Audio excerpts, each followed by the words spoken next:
m'appelle François Cordonnier. Je suis né à Chermillon en fin d'année, 22 décembre 1935. J'ai travaillé dès mon plus jeune âge la vigne et l'agriculture. J'ai par la suite fait une formation à l'école d'agriculture de Châteauneuf. L'année, évidemment, était rythmée par l'école. Nous avions évidemment l'école obligatoire, mais qui durait que 6 mois. Et on avait 6 mois de vacances. Or, durant ces 6 mois des vacances, on était occupés. Il s'agissait d'aller à la vigne, de nous occuper du bétail, et puis, évidemment, on avait du temps pour jouer entre nous.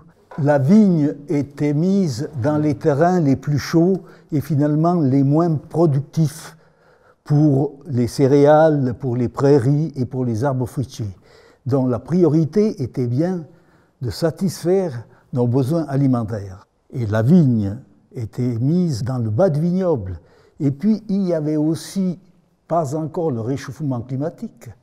Et finalement, à l'altitude d'aujourd'hui, près de 800 mètres, le vignoble se situe, les raisins avaient de la peine à mûrir. Alors les vendanges, ça se faisait finalement en famille et par secteur. Ça veut dire que tout le monde vendangeait pratiquement au même endroit. On avait beaucoup moins de cépages qu'aujourd'hui, c'est évident, on a des tas de cépages. À l'époque, on avait de l'Arèze, on avait du cornalin, et on avait un peu de pinot, de la dôle et du muscat. Mon meilleur souvenir, c'était finalement d'aller visiter mon grand-père, n'est-ce pas? Il avait passablement d'arbres fruitiers. J'allais régulièrement jusqu'à l'âge de 15 ans. Il est décédé en 1950. Et c'est lui-même qui avait le temps, qui m'a raconté toute l'histoire, la guerre de 14, les mobilisations. Je tiens beaucoup finalement de l'histoire du passé et rapports avec mon grand-père.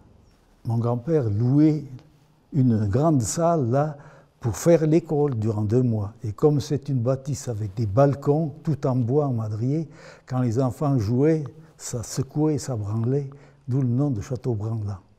Écoutez, je suis parti 10 ans en Afrique, 60 à 1970.